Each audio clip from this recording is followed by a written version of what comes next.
On this week's episode, Lightyear crash lands for Pixar. Is Marvel reaching too far with Wonder Man? And who wins with the Umbrella Academy versus the Sparrow Academy? All this and more as we once again delve into the pop culture cosmos. Welcome to the pop culture cosmos. And we're back with another episode of the Pop Culture Cosmos. This is Gerald Glassford from Pop Culture Cosmos, Game Source, Inside Sports Fantasy Football, and the Lakers Fast Break. We truly appreciate everyone out there listening to all of our shows. And if you can, please give us a 5-star review wherever you get your podcasts. Plus, if you can like, share, subscribe, follow, or do anything that you can to support any of our great shows that are out there, including the Pop Culture Cosmos, of course, the Lakers Fast Break, Game Source, Inside Sports Fantasy Football. We are the #1 tabletop RPG streamer that's out there, so go ahead and check out our tremendous games we've had all weekend long, for instance, right there at Pop Culture Cosmos on Facebook. Plus, also, you can go ahead and check out the latest news and trends in pop culture each and every day at Pop Culture Cosmos on Facebook. Of course, our website, popculturecosmos.com, Humanica Media, and everything that we do to support you out there in the world of pop culture, and anything that you can do to support us as well is sincerely appreciated. But it wouldn't be a Pop Culture Cosmos without my good friend. He is our own Josh Final Fantasy of Pop Culture Cosmos. You got to go ahead and check out what he's doing today at popculturecosmos.com, Humanica Media, where there's a ton of video stuff that you can go ahead and check out. Plus, he's always looking to do more work in the realm of video. So if you need a great videographer and you want to go ahead and check out what he's doing today, please go ahead and do so at humanicamedia.com. His great podcast, Topicocalypse, and the Super BS Gamescast, plus his amazing book, Congratulations, You Suck, available right now at Amazon and Barnes & Noble. It is my good friend. It is Josh Pederson. What's up, man? What is up? What's going on, man? Happy Father's Day. Well, happy Father's Day to you and to everyone out there, all you great dads out there. Happy Father's Day to you as well. Hope it's been a good one for you. But Josh, part 1 of me eating crow this week, because what was the first thing that we learned in school together, in class together, with the many courses that we took together at National University in journalism school? Journalistic integrity, I guess. Is that... Check your sources, check your sources, and right. recheck your sources. All right. Well, what's going on? I'm lost. You're gonna have to bring me into the light here. Yeah, Melinda's gonna let me have it on Friday. She really wanted to be on today, but of course she's doing the Vampires and Vitae. So please check out, by the way, Vampires and Vitae wherever you get your podcasts, and also Pop Culture Cosmos on Facebook. But she's gonna let me have it because I was so giddy, in a way, to see that Diablo 4 had been announced for Xbox Games Pass, and reading some of the many sites out there, some of them are not as detailed and some of them don't fact check as well as others, simply stated that it was for PC and Xbox when it comes to a release next year. But if you check further, also if you check out the press release that they sent out themselves, Blizzard did, and also other news outlets, more reputable news outlets than the ones I was actually looking at the time, it's actually coming out to PlayStation 4 and PlayStation 5 as well next year. So Yeah. I kind of blew it. Oh, it's all good, man. Well, no, I'm going to be eating some crow, and I'm actually going to be eating crow on the Friday show in front of Melinda, and I'm going to give her every chance to roast me as well. You know what's funny about this is that, I was not expecting. I know Eating crow eat that now. crow, man.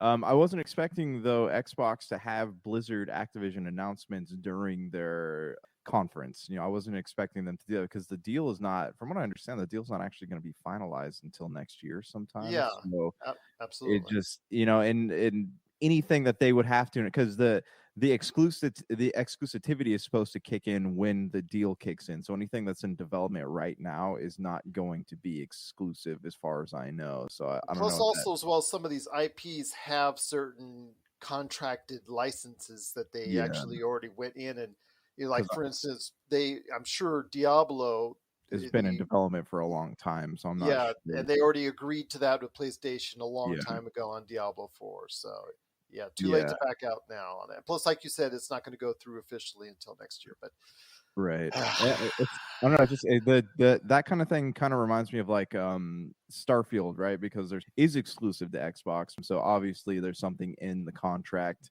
when the deal went through saying that it's going to be exclusive to Xbox. So things could change, when that contract, when the deal finalizes, things could change. But yeah, as of right now, everything's multi-console. except for Starfield. Starfield is Except, going to yeah, no, I'm talking about for Activision Blizzard Y- stuff. Yeah, Activision Blizzard stuff. Yeah, that's still going to be cross platform. I still assume that Call of Duty will be cross platform even in the future.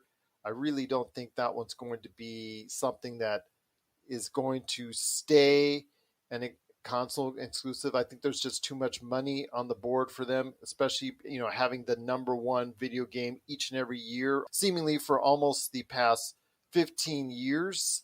Outside of any GTA or Red Dead Redemption, they've been the number one video game seller each and every year. So I expect Call of Duty to stay cross-platform. I think that it would be Yeah. I would think it would be great for Xbox if it was just a Xbox Well, exclusive. There's yeah. just too much money on the table for that. Right. And Phil Spencer's even said, like, if something is profitable on a certain platform, then it doesn't make sense financially to take that game away from that platform. And I don't know. I don't know like who plays what on which console, but a majority of the Oh, people that I Melinda know, has said she will not ever get on an Xbox. So I have this theory with like my parents too. Like they don't want to watch any new movies because they don't, that it's so far removed from their like beliefs and all that. And I'm like, you're missing out on a lot of great stories because you're refusing to watch something just because it has one minor thing you disagree with. It's the same thing with video games. A lot of great narratives out there that you're going to miss out on because you a will only diehard PlayStation fan or a yeah, diehard Xbox fan, vice versa. Yeah, I I and agree. and me, like I'm the ultimate Xbox fanboy, but I still love my PlayStation games. Same thing with Nintendo. So but yeah, it's the exclusivity thing's interesting. We'll see. I mean, there's always the chance Diablo could change. It's going to go to PC no matter what because that's kind of like Yes. home base for those games. Well, But that's Xbox Games Pass too. Anywhere yeah, they can go oh ahead and push that. right, absolutely. Yeah, and when we get into the Final Fantasy talk, I have some thoughts on the more exclusivity stuff. But eating that crow, man, eating that crow. I'm going to be eating a lot of it on the Friday show. So if you want to see me humiliated even more and you want to see me actually roasted You know what? online, go and check out the PC Multiverse coming up later Yes. this week. Even better though, we're gonna put this poll out on the Pop Culture Cosmos page. Now, here we go. Xbox versus PlayStation. Let's see what the fans have to say, and be honest, okay? Like I'm totally fine if you roast Xbox. I just like it more because of the ecosystem's friendlier. How about I will pin it on our Facebook and Twitter. Let's put those are two But most popular but options. here's the thing: I don't want to just know Xbox versus PlayStation. I don't want you just to answer Xbox or PlayStation. I want to know why. Okay, Or why would you not include Nintendo though, or PC? yeah. I mean, Nintendo. Let's just do Xbox versus PlayStation because this is where the water gets the hottest. Everybody, no matter what console you own, still owns a Switch of some type. Okay. I want to know Xbox versus PlayStation and why. I want to let's just get these feelings out into the world. I want to know. All right. Well, if you have any thoughts on it ahead of time, please let us know. PlayStation versus Xbox for you, or do you want to go ahead and say you choose Nintendo or your PC over everything else? Please let us know. PopCultureCosmos at yahoo.com or PopCultureCosmos on our social media, especially Facebook and Twitter, at PopCultureCosmos on Twitter, and of course, PopCultureCosmos on Facebook as well. But before we get to even anything else in the show, I also want to go ahead and give everybody an update that we also talked about on the Friday show, and that is Vince McMahon's continual trouble in regards to the controversy, in regards to the $3 million Can you tell me what he Man. did? I'm confused. I've read so many different articles and heard from different people. Well, Can the you Wall like Street. Well, I will tell yeah you, the Wall yeah Street Journal. summarize? Yeah, they actually posted an article that says since April, the WWE board, which has supreme power over everybody, even the CEO Vince McMahon himself, who owns 80%, I think, of the controlling stock in the company and all that, yada yada, from what I've been able to ascertain over the course of the past couple of days. They have been investigating him since April in regards to a possible up to $3 million hush money that they gave a former paralegal for the company. She started out as a individual with $100,000 a year in her first year, made up to $200,000 a year in her second year. It was believed somewhere along there she started a behind the scenes relationship. I will just leave it at that, with Vince McMahon, and then at some point in time into also a relationship with head of talent relations as well. So that is a problem that's out there. So for both the WWE and Vince McMahon. So that's something that I think people are going to have to go ahead and talk about with the head of talent relations as well, John Laurinaitis, in the fray. Vince McMahon has since stepped down as CEO. I don't know if it's temporary or permanent. I have to think it's temporary at this point in time. Stephanie McMahon, who was on a leave of absence from the company as far as being in charge of head of creative, she has come in as the interim CEO to run the day-to-day operations. Vince McMahon is still involved as far as with creative decisions. He is still the man in charge to talk to in regards to that. He was actually appeared on WWE SmackDown. Everybody thought it was going to be something juicy, or he came out to apologize or address the situation. He didn't. He just said basically, welcome to SmackDown, and just a couple words and then left. So it was basically an idea to go ahead and get a ratings bump, and which it did. It got a ratings bump for that period of time. So that's smart on his part. So I give him that. But that's where we're at right now. I think over the next few days, as this investigation continues with the WWE, we'll see if it actually is going to be the one controversy that's going to take him down, because this company has had a ton of controversy over the years and nothing has seemed to go ahead and stick when it comes to Vince McMahon. So we'll see if this one sticks as well. Yeah, this could be one of two things. Like, one, they're going to investigate and then they're going to find a bunch of other dirt on him, or two, it's just like you said, maybe it's a stunt, man. Everything in WWE is fake. So no, this is legit. This, I would have to say, because this is a publicly traded company. No, I know. I'm just kidding. But I yeah, can't say this is an angle. They might turn it to an angle. They might turn it into a Yeah. storyline. That's a different thing. But if that's the case, I think that would be very trepidatious ground that you'd be walking on there if they did. So. Right. Yeah, I mean, honestly, it wouldn't surprise me if Vince McMahon was doing that. But I've actually heard a lot of things like behind the scenes, on other podcast people who are formerly employed by them saying that he is pretty shady. So I don't know. We'll see.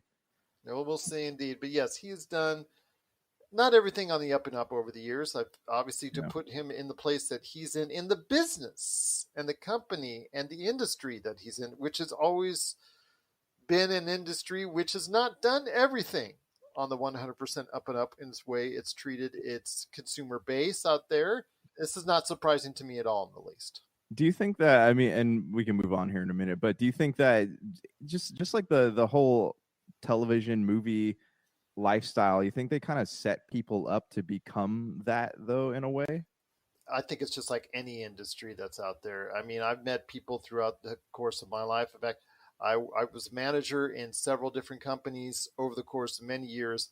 I don't put anything past anybody in corporate America these days, not just the wrestling industry. It's Michael Douglas from Wall Street. Oh, yeah.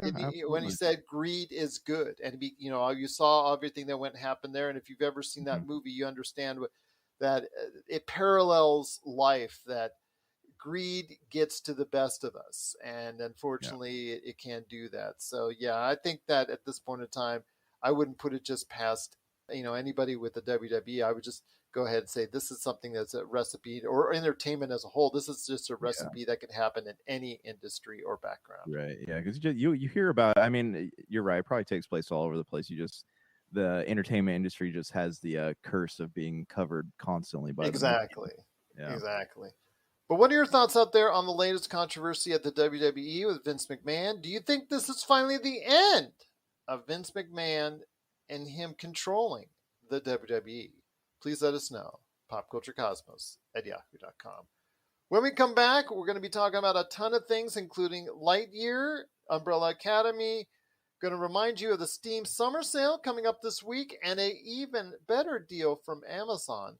We're also going to be talking about some good stuff on Paramount Plus, Wonder Man, Scorn versus the Callisto Protocol, and of course Capcom and Final Fantasy as well. This is the Pop Culture Cosmos. For the latest news and information, analysis and opinions on the Los Angeles Lakers and the NBA, check out the Lakers Fast Break podcast today on wherever you get your podcasts.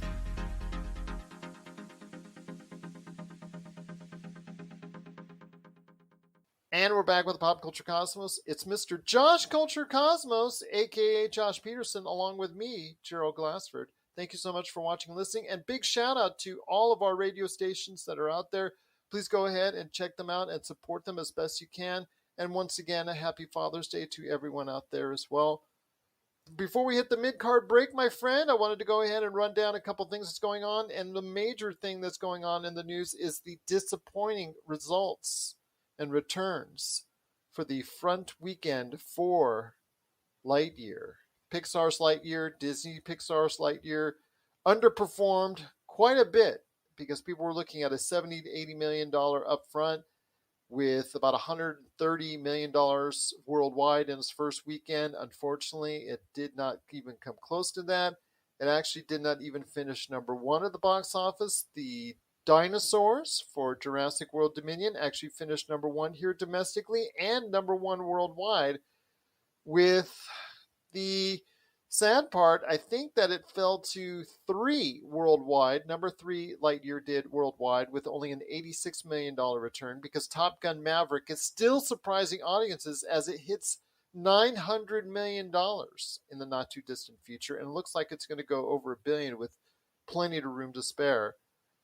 Lightyear, unfortunately, again, finished in the low 50s in the U.S. this weekend, around $51 million. I want to hear your thoughts on this. Is this the beginning of the end for Pixar on the theatrical format? Because they have found tremendous success with Soul and especially Turning Red, which has been a massive success on Disney+.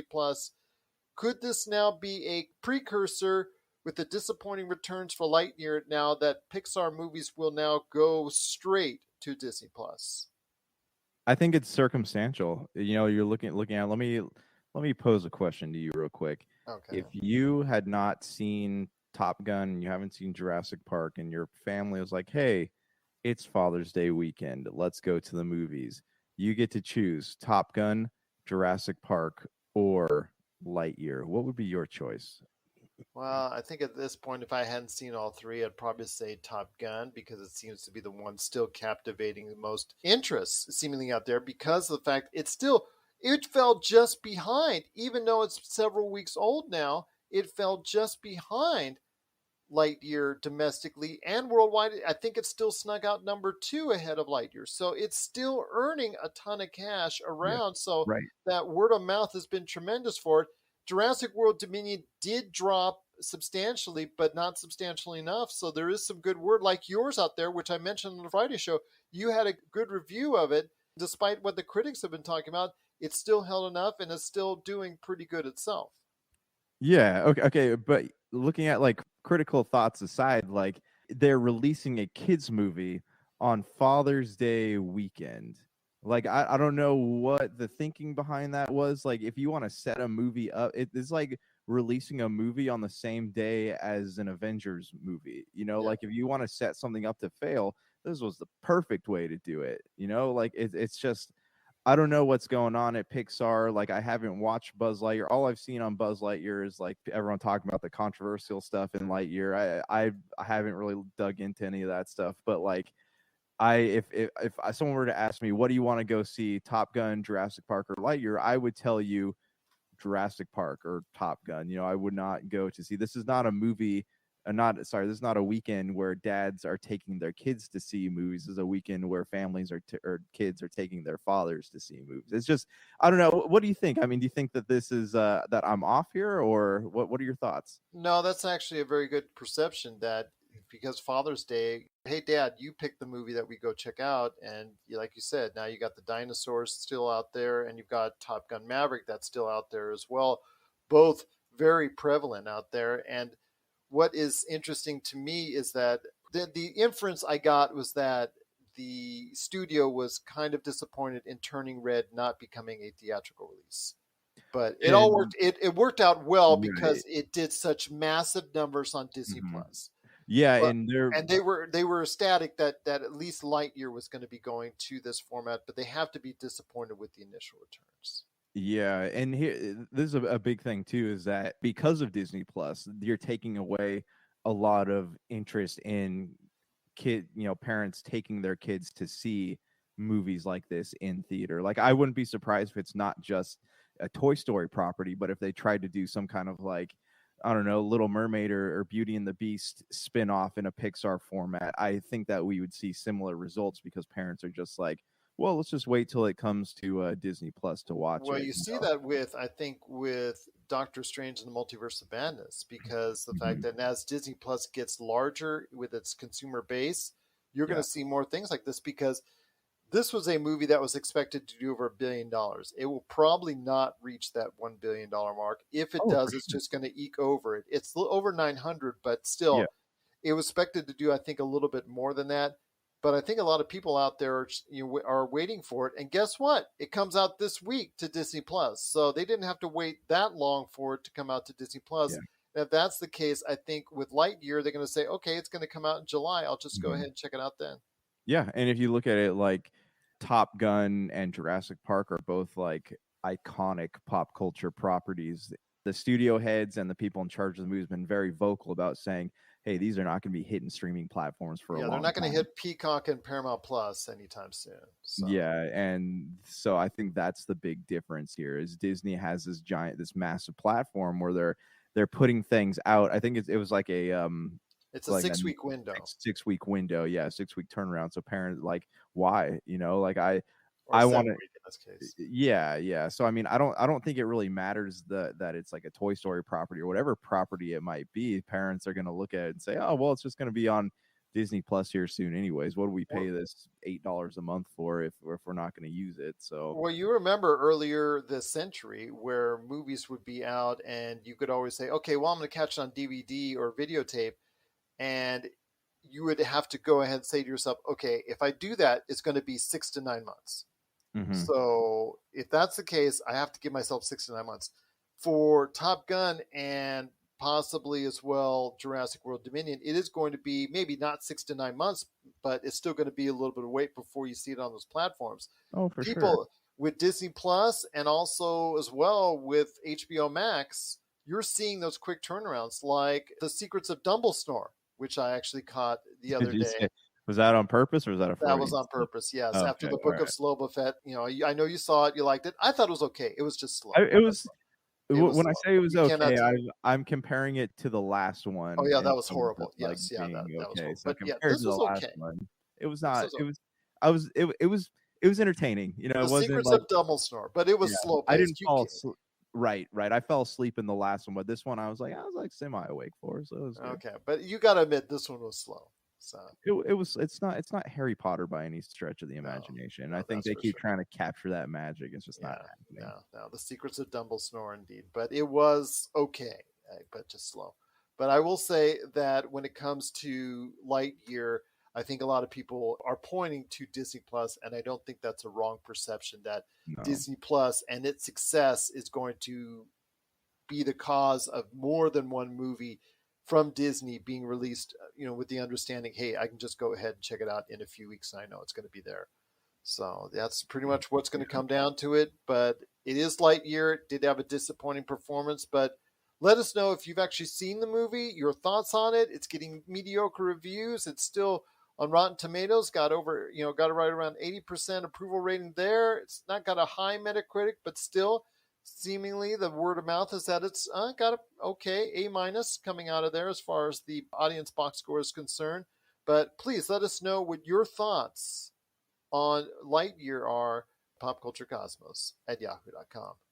Before we hit the break, my friend, I wanted to go ahead and touch on Umbrella Academy, which is coming out this week to Netflix, season 3. And it's going to start off with maybe a confrontation between the Sparrow Academy, which is at the home of the Umbrella Academy. So your thoughts, the reviews in advance of this season have been okay on it, not quite as high as seasons past.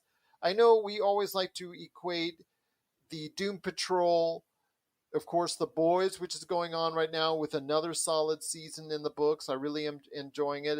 It's not quite the wow factor I've had with last season or the season before, but still pretty good with The Boys. Your thoughts on Umbrella Academy as it hits season 3? So I'm still catching up on The Boys, but this is the climb right here. This is the true test of a show's mettle, is whether or not it can survive a third season and still feel like it's presenting you with fresh and exciting things. You know, I've heard the same thing about season 3 of The Boys. Like it's cool, but it's not anywhere near as exciting or intriguing as, you know, season 1 or even season 2. They're developing the characters more. And I think Yeah. that the pacing and the action is going to take a back seat because of it. Yeah, and you know, you saw this with Stranger Things too, except it was the second season that people were Yeah. down on versus the third. But this is the test, though. I think the average Joe's perception of Umbrella Academy season 3 is going to be kind of the deciding factor in like, where does the show go from here. My wife just showed me trailers for it last night. I'm excited, but it's one of those things, you know, people are still watching Stranger Things and they have another season. Like, it's a very small window to release this property in. I would have waited until August to push this out, because we got July 1st, we got Stranger Things season 4. Like, Stranger Things is Netflix's flagship right now. And so to release this show in between the two parts of this massive series is not smart. But that's not to say people aren't gonna, you know, they'll have, because you've also got the Elsa Pataki movie that did well the earlier part of this month. Then you've got her husband, Chris Hemsworth. He's got his movie Spiderhead that's just came out as well. And then you're asking Umbrella Academy to, in this 2-week window, to do some numbers for you. And that's asking a lot. Like you said, you literally, it's like 10 days before everybody goes ahead and switches back to Stranger Things. Yeah. And I can tell you that I'm going to start it because my wife really likes that show, but we're probably only going to get it about halfway through that before we switch back to Stranger Things, and then we'll probably go back to Umbrella Academy, just because we're not at a point in our lives where we can sit down and binge something like a lot of people are able to. So, well, I mean, and your kids are older too, so you're not having to like change diapers and make sure they don't starve or kill each other. I'll leave that to you now. Happy Father's Day.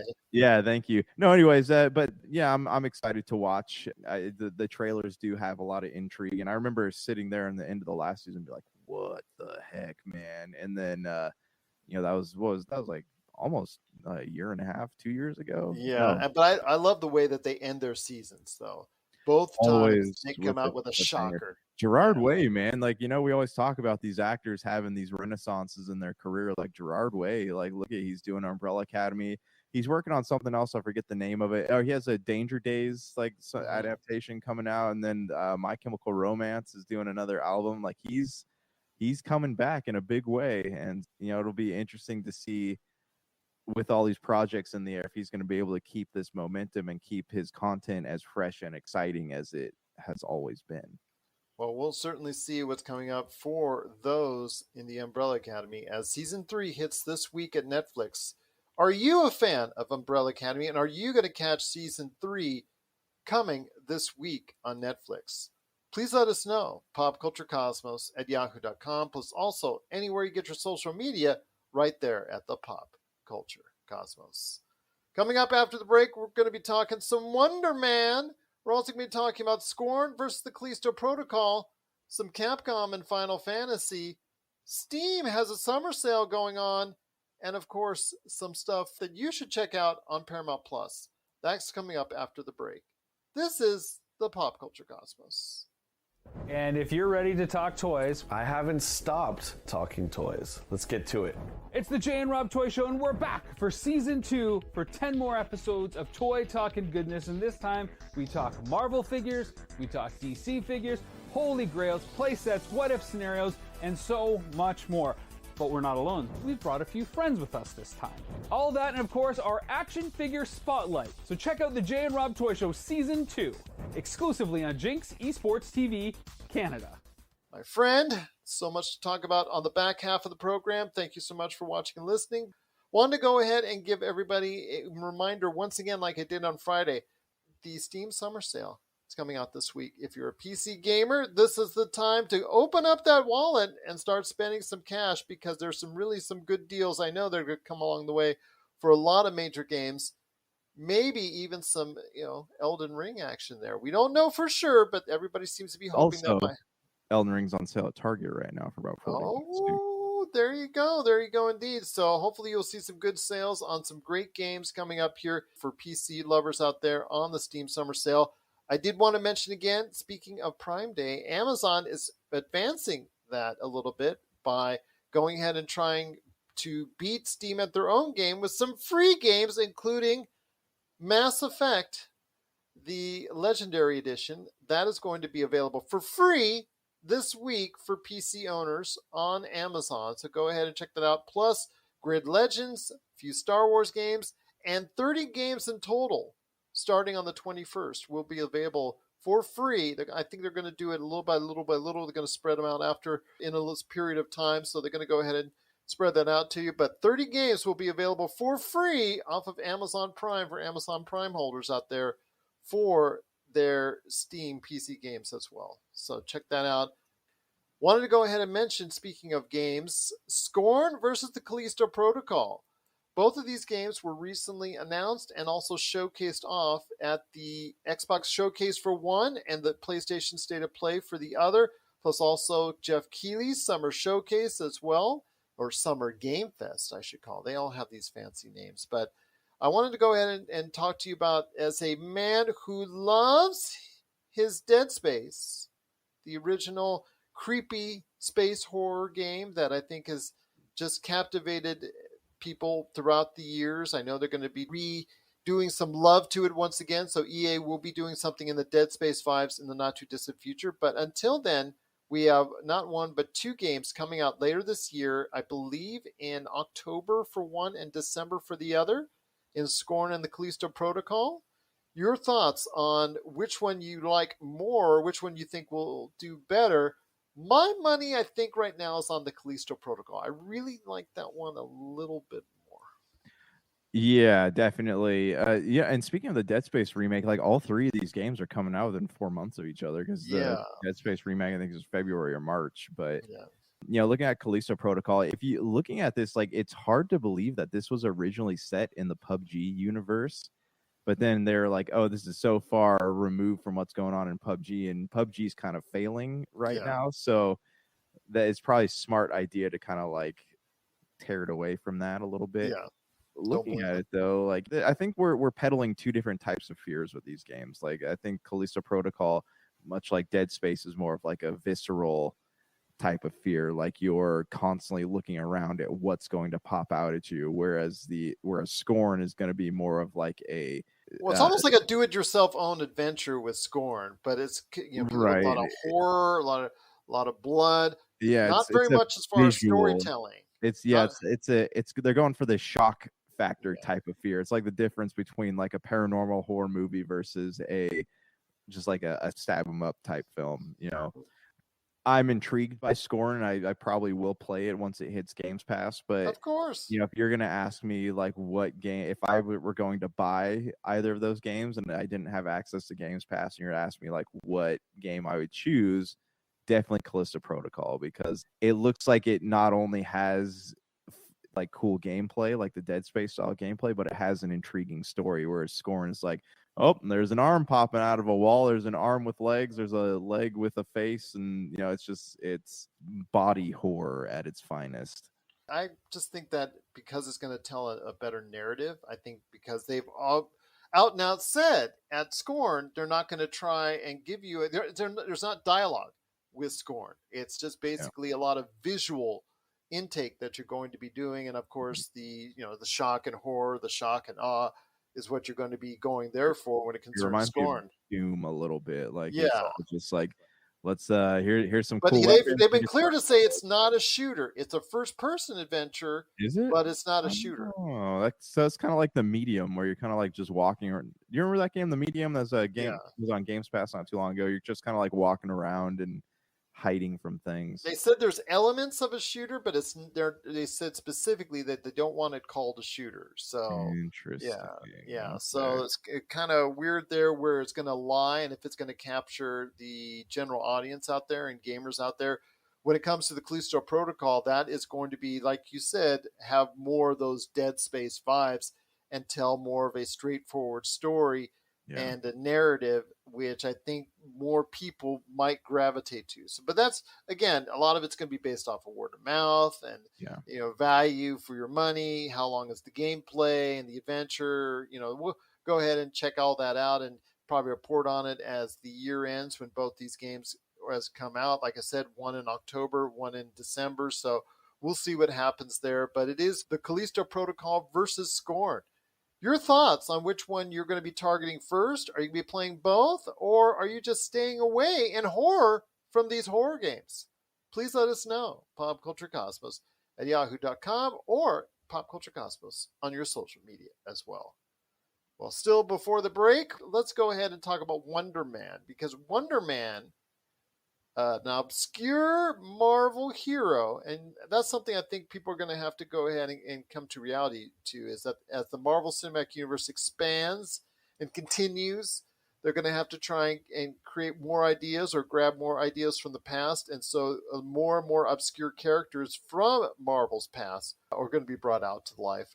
And Daniel Cretton, who we know from Shang-Chi and the Legend of the Ten Rings, he pitched Marvel on it, and it looks like he's going to go ahead and be the executive producer on the series for a Wonder Man. So as a comic book individual, much more deeper than I am, tell me a little bit about Wonder Man and if you think this character is too obscure. We've seen obscure characters before pay off for Marvel, i.e. the Guardians of the Galaxy. But please let me know if this could be a thing that's a little bit too obscure as a series coming up later. I'm thinking 2024 at the earliest for Disney Plus. I think that Wonder Man is kind of like a product of that weird competitiveness between DC and Marvel, where they're always ripping heroes off from each other. DC had a Justice League that had featured some kind of like Spider-Man like hero not too long ago. So I don't know. I think that Wonder Man is definitely obscure, but I think it makes sense that they're bringing him into the world because he was created by Baron Zemo. So I wonder, my thoughts are that it's going to have some kind of tie-in to the Thunderbolts in some way. Could be a possibility.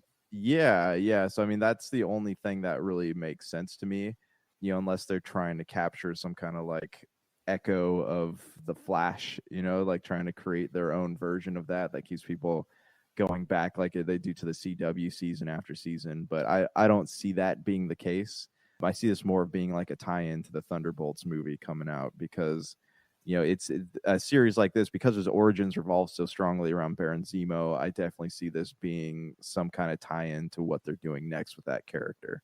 It's so funny that there actually was a Wonder Man on screen from Marvel, but we never saw the light of day as consumers unless you watch bonus footage of the DVD as Nathan Fillion was a Wonder Man that was created in Guardians of the Galaxy Volume 2, but all of those parts were cut out there because I guess for some reason Marvel said, no, we don't want this type of character on the screen as of yet. And look, 10 years later almost, and there you go. You get yourself a Wonder Man in the not too distant future. So Nathan Fillion went on to play a voice in MODOK.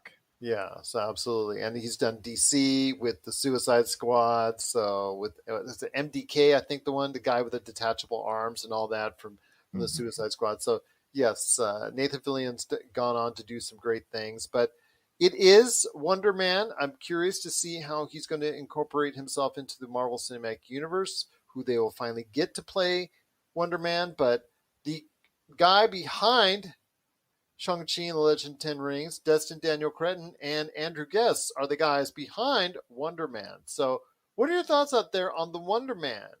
Wonder Man coming to the Marvel Cinematic Universe, most likely in a series for Disney Plus, but I don't see it happening until 2024 at the earliest because the slate is kind of full right now for the MCU. But what are your thoughts on Wonder Man heading to the MCU? Please let us know. PopCultureCosmos@yahoo.com. You're listening to the Pop Culture Cosmos. Don't touch that dial. Wait, do people still use dials? If you're in the Las Vegas and Henderson areas and are looking to buy, sell, or trade the best in classic or current video games and pop culture collectibles, there's no better place to go than Retro City Games. From Xbox to PlayStation, Nintendo to Atari, the great crew at Retro City Games provides the best place to go for all your gaming options. Stop by their 2 awesome locations in Henderson and also the Las Vegas Strip, or follow Retro City Games on Facebook and Instagram for all the latest deals and new items. Without a doubt, there's no better place to go for your gaming needs than your friends at Retro City Games. My friend, before we go ahead and head on out, some great things to talk about, including some stuff on Paramount Plus. Players, which is something I think every gamer out there wants to know a little bit more about. It's a mockumentary based off the life of League of Legends players with a fictional League of Legends team. Gets a new player in there. There's a superstar player who is a little bit older, i.e. 25, because in that industry, you hit your mid-20s, you're going downhill already. So it showcases where there's a younger player coming in as a budding superstar and the dynamic as far as the two battling against each other and creating this sort of controversy from there. So it's Players that's available now. It's gotten some decent ratings over there for Paramount Plus. Your thoughts on Players? That could be something that maybe garners a little bit more interest for the world of esports? Yeah, I mean, definitely. I didn't actually know what this show was until a couple days ago, and I saw a trailer for it. I'm like, oh, that could be interesting. You know, Yeah, there's it came out, of, I think, over a little over a week ago. Yeah, because it's funny if you look at Paramount Plus has actually been putting out a lot of content like this. You look at one show that they've become really popular for that just went to a second season is that Texas 6, where they're chronicling lives of a 6-man football team in Strawn, Texas, and that one's done a great deal of numbers for them. So I'm wondering if they're trying to capture that magic with esports. But then again, this is not so much about putting an esports team together. It's more of you know, like you said. This is a mockumentary. It's a fictional. Yeah, exactly.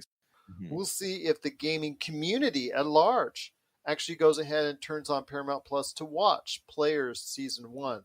So please let us know if you're checking out this funny ode to the world of League of Legends and the fact that, yes, what's not so funny is how popular League of Legends is around the world and the whole tournament and the LCS gaming scene. So we want to know your thoughts on the mockumentary Players Season 1 on Paramount Plus. Please let us know, popculturecosmos@yahoo.com. But I also, if you watch Paramount Plus and you check out Evil Season 3, a show that originally debuted on CBS that has gone over and moved over like Navy SEALs did to Paramount Plus and is actually getting really, really strong ratings. It's got a 92 for Season 3 on Metacritic to show how very well received it is.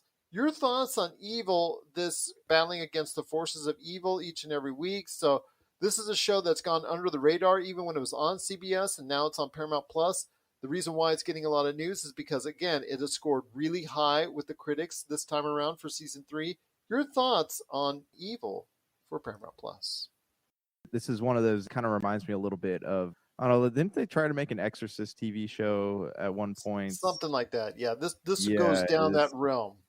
Yeah, and I know they have that show, I forget what it's called, but it's made by the Haunting of Hill House guy on Netflix. It's kind of like that. And then there's Preacher. I don't know, it's just like all these people trying to capture a subgenre of horror that has not been explored very well on television. From what I understand, people like it. So it's not, you know, I don't really have a lot to speak on it. Well, I can say it's a good move for them to go ahead and switch over from CBS to Paramount Plus for this type of show, because the first thing that pops up is TVMA now for the shows on Season 3 for Evil, which is something you could never put on CBS as far as something with and increase that type of content for a show named Evil where they're battling evil, you do need to go into a darker realm, and a TVMA rating allows you to go ahead and do a lot more with this IP.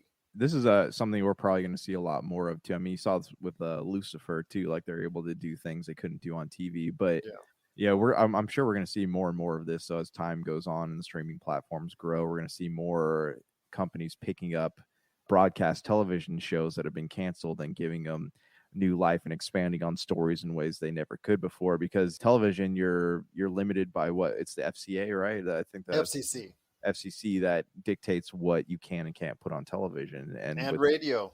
And with streaming services, you can't. I mean, I wouldn't be surprised. So no bad words, young man. Right, and I wouldn't be surprised if the streaming services, make them irrelevant too.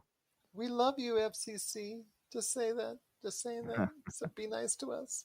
Anyways, I wanted to go ahead and make sure everybody knows about Evil Season 3 and Players Season 1 on Paramount Plus. But finishing up our conversation on this, Paramount Plus, I think, is a streaming network that is really trying hard to get your money as far as trying to go ahead and provide a value for you. I really want to compliment them because since that major advertising campaign and since they switched over to what they were before to what they are now with Paramount Plus, and they made the name change and they made this change to go ahead and concentrate more on that streaming platform, Paramount Plus has really done more by leaps and bounds to go ahead and get you in as a viewer. The Star Trek shows, Picard was but I will say that Discovery has been really good, and I will say that now Star Trek Strange New Worlds has been killing it. It comes across on screen that they really are enjoying what they're doing with Star Trek Strange New Worlds, so I really highly recommend it. And of course, the biggest shows on the network, which is Halo and 1883 and all the Yellowstone spin-offs that they're throwing on there. So that, I think, is right there telling you that Paramount Plus is becoming a serious player in the streaming industry. Yeah, it's really smart of them to revive these old Nickelodeon properties too, because now they're creating a market for kids as well, which is they have a Star Trek show just for kids on Nickelodeon. Right. Yeah. And this is something that, like Peacock can't boast about doing, and a lot of these other like Hulu has, I don't even know if they have a kids section on there, but you look at Netflix, they have a kids option. Disney Plus lets you control what your kids are watching, and this is something I'm seeing Paramount Plus do too. So I mean, they're adding an infrastructure within their platform that is making it more user friendly for not just parents but also young kids as well. Well, I'll tell you what, I am just thankful that Paramount Plus is putting out what it can, because it's trying anything that we can go ahead to make this competition for your streaming dollar a little bit more worthwhile and not just defaulting to Disney Plus, HBO Max, and Netflix is good to me, because I like now seeing the fact that Apple TV has upped its game. I like the fact that now Paramount Plus, since the name change, has upped its game. I like the fact now that they are taking this seriously about what they can do to go ahead and put good stuff out. Amazon Prime themselves is starting to put out a lot more good content. So I really am enjoying this. I know it's a lot for everybody out there. I know it's like when cable blew up and you had to choose all over again with the satellite and cable and all that. But it's, to me, ultimately, it is better to have all these options than to not have these options. Yeah, I mean, that's true. It was just nice when we could get all this content from all these providers on Netflix, but yeah, no, I get it. I get why, if there's money to be made, they're gonna do it. But yeah, I mean, the only outlets that I'm constantly subscribed to, are Netflix, Disney, and Paramount Plus. HBO Max, though, is still doing a great job as well. So what are your thoughts out there on Paramount Plus? Please let us know. popculturecosmos@yahoo.com. Capcom and, of course, Final Fantasy. I know we talked about a little bit on the Friday show about the second part, about how Final Fantasy VII is being extended and reimagined as a trilogy for this remake called Rebirth. Final Fantasy VII Rebirth, which is going to be coming out next year, which is the second part of this trilogy for what now Final Fantasy VII is going to become. Plus Final Fantasy 16 is on the way. That was announced during the State of Play. Final Fantasy 14 has a whole bunch of add-on stuff, as you already know already, since you just recently got it. But also Capcom with Street Fighter 6 and all that. Resident Evil. There's the Resident Evil Village is going to come to VR, Resident Evil 4, the remake, all this good stuff from Capcom and Square Enix with Final Fantasy. Capcom did something interesting. You know, I was fully expecting DLC for Village, and Village was an amazing game. So if you haven't had a chance to play this game, definitely check it out. Shadows of Rose is a story DLC coming out. But what's really flipping things for me is that they're moving back to the third person point of view, right? So like one of the best things I think Resident Evil ever did was go first person, you know, and that happened in Resident Evil 7. That happened there, and that was really made that game truly terrifying because you were in the shoes of like Ethan Winters, and you know you're trying to rescue your wife and all this. And it was a truly terrifying game. And you know, and I wonder if they're doing it because you're switching to the perspective of Ethan's daughter Rose here. So I guess it makes sense, but I just I love the first person gameplay, so I don't know why they would take a step backwards, but then again, I don't make the games. So, and I know Village is coming out with a third person mode too. So I don't know. It just changes the dynamic for me. They're releasing a multiplayer mode. Monster Hunter has more stuff coming out.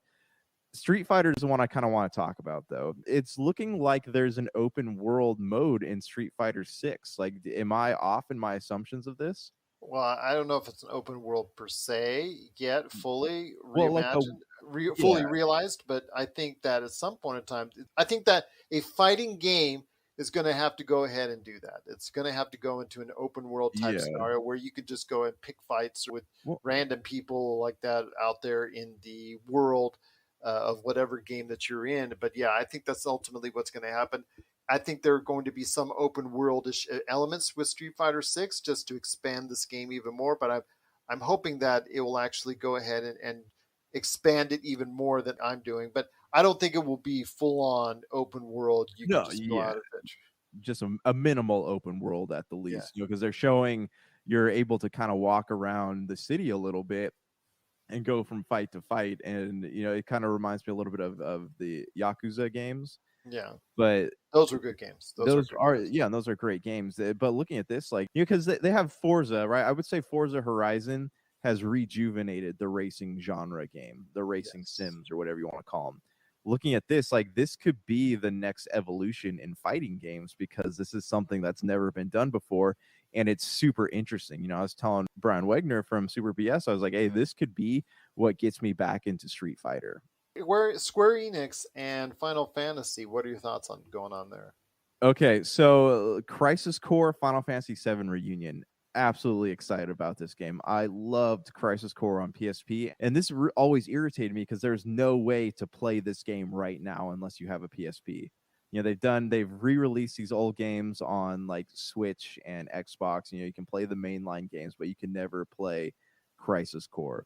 And this looks like everyone's calling it not a remake, but a remaster, but it looks like it's remade. Everything looks like it's made in the same graphics engine as the Final Fantasy Remakes game. So I'm sorry, I just got to laugh when we always talk on this show about remaster, remake, reboot. And it's just like we all have to keep it straight. I have to keep it straight. And it's just so hard.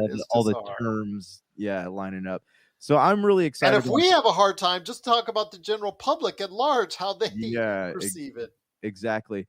Surprisingly, Crisis Core is coming out on Xbox, but they have not made any announcements about Final Fantasy Remake being put out on Xbox yet, even though the exclusivity deal, I think, is over at the end of the year. They haven't made any announcements about hitting Xbox. So it makes it seem like putting Crisis Core Reunion out on Xbox is kind of pointless if you can't play the game that it's leading into.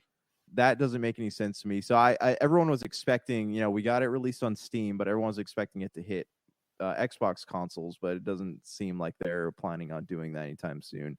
Rebirth looks cool. I mean, I'm kind of doubting it's going to be out by next Christmas because it's a Tetsuya Nomura project, and remember Final Fantasy 14, was it 15, that took like 10 years and went through like 3 different name changes before it was finally released. And Ever Crisis looks all right. I never really played First Soldier, but I don't know. Like, there's a lot in the Wasn't the joke on Final Fantasy 15 is that it started out as Final Fantasy 5? It was Final Fantasy versus 13. No, I was just kidding. I was just saying it started out as Final Fantasy 5 and just so many years passed by. Oh, yeah, and they added, yep, exactly. Yeah, but I don't know. I'm excited for all this Final Fantasy stuff. You know, it sounds like for the next couple of years, we'll have a lot of Final Fantasy to play. there also comes a danger of, much like the Assassin's Creed games. Remember when they started pushing things out, they reached a point where there's like 2 Assassin's Creed games coming out one year. I think one was like the Ezio Yeah, but collection it's and never all that stopped shit. Final Fantasy. It's never stopped Square The- Enix. I mean, they'll put on, if you had a cereal and they wanted to go ahead and license a cereal, they'll throw a Final Fantasy name on that. So Yeah, that's they will, but I mean, I just like you look at the past, right? Like there was Final Fantasy Type 0 originally started out as Final Fantasy 13 Agito, I think it was called, and they restructured that one, but that one is like one of the most, it was fun, but to the general public, it's like one of the most forgettable Final Fantasies ever made. And you have the after years, and then you have Cerberus, which I was expecting them to talk about this anniversary thing, but I don't know. Like I will say, I am intrigued, highly intrigued by the new Final Fantasy VII narrative. But then they did that confusing thing, like, oh, what if something's at a time and blah blah blah, kind of like Tetsuya Nomura's Kingdom Hearts. His Heartless has a Heartless, and they're Heartless. Like it's just, I hope he doesn't convolute what's already a very confusing story. I don't like Nomura very much because he takes forever and his stories are so confusing. So I just hope he doesn't wreck this game. Final Fantasy confusing? Oh, that could never happen. That could To never be happen. fair, man, I mean, the last couple entries in the series have been pretty straightforward as opposed to past entries. But yeah, I get what you're saying. Okay. As I told Melinda on the Friday show, just see this tree of Final What- Fantasy just like branching out all over the place, What and are- becoming a forest in and of itself. What are her thoughts? So can you summarize for me? Like Well, I it's haven't just listened to that it's episode yet. it's Is so she excited, intimidating. or- Not a whole lot, because it's so intimidating getting into Final Fantasy if you're not into Final Fantasy, because there's so much Final Fantasy. It's just like, Yeah. where do you start? It's just something Right. like, with people, they know Final Fantasy VII if you're a gamer because you've heard of it or you've seen it or you played it in some form or fashion, because it's so ingrained into the gaming culture. But Yeah. where do you start if you haven't approached Final Fantasy? I No. think that's the most intimidating thing. Yeah, and I feel like they're gonna have to reboot at some point because people don't know nowadays. Like modern gamers aren't aware of a lot of them are, but like if they're trying to sell this franchise to a new generation of gamers coming up, like yeah, the numbers are intimidating. You're like, oh, so I have to play 8, 9, 10, 11, 12 games. Oh, what about Final Fantasy Tactics or Final Fantasy this? Right, and Final what Fantasy. I mean, world they've do they attached also the Final play in? Fantasy name to everything. Well, that was like what was it? Final Fantasy Mystic Quest, right? And I think Trials of Mana started out as a Final Fantasy game. It's yeah, I totally get it, and that's why I think they need to like reboot the numbers if they want to keep this franchise relevant, especially if they're reaching towards like Final Fantasy 20 or whatever. That's gonna be rough for people. What are your thoughts out there on all the things going on in the world of Final Fantasy? Please let us know. Pop Culture Cosmos on your social media and popculturecosmos@yahoo.com. Well, another great week in store for you right here at the Pop Culture Cosmos. Don't forget, I will eat some crow on the air. Well, not literally a crow, because the Humane Society will be after me. But I will be doing something to go ahead and allow Melinda the great opportunity to roast me for my incorrectness on the Friday show. But my friend, it's been a great episode. I cannot thank you as always for being my compadre in crime. Happy Father's Day to you one last Yeah, time. But too. any last thoughts before we head on out? Yeah, so I watched Moonfall yesterday. I've still got shivers from that. Did you see it? Oh, yes, I did. I It thought, okay, I heard it was bad. I thought, Yeah. okay, I need something for my worst of list. Yeah, It was there. Like it was like a knockoff of Halo, and so many, actually mostly Halo is kind of a knockoff of mostly it gave me Halo. bad but- Geostorm vibes, man. Yeah, and Geostorm. But a part of me really appreciates like what they tried to do, but it just was not done well. Like I can appreciate the like mythology where like, oh, they're humans way out in the universe at some point, just like Halo. And I appreciate them trying to create a sci-fi thing, and you can tell they're trying to prepare for a sequel, which probably won't happen. But I don't know, man. I think Roland Emmerich, he's a filmmaker that never truly made his way out of the 90s or early 2000s. Just bad. Yeah. Bad, Yeah. bad, bad. It was not as bad as 2021. Actually, it was worse in 2021. No, I take that back. John Cusack was at least enjoyable to watch. Yeah, I would say that. But yes, if you want the worst of 2022, pretty sure that it will be on your list. Moonfall. So for Josh Pederson, this is Gerald Glassford. It's another beautiful day in paradise right here in the Pop Culture Cosmos. We thank you for listening. And here's hoping you have yourself a great day.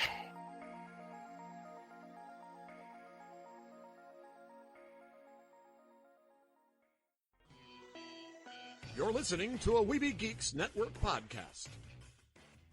Tangent Bound Network. Let your voice be heard. TangentBoundNetwork.com. Thanks so much for downloading the Pop Culture Cosmos, and stay tuned as more great podcasts are on the way. Thanks again for listening to us here at the Pop Culture Cosmos.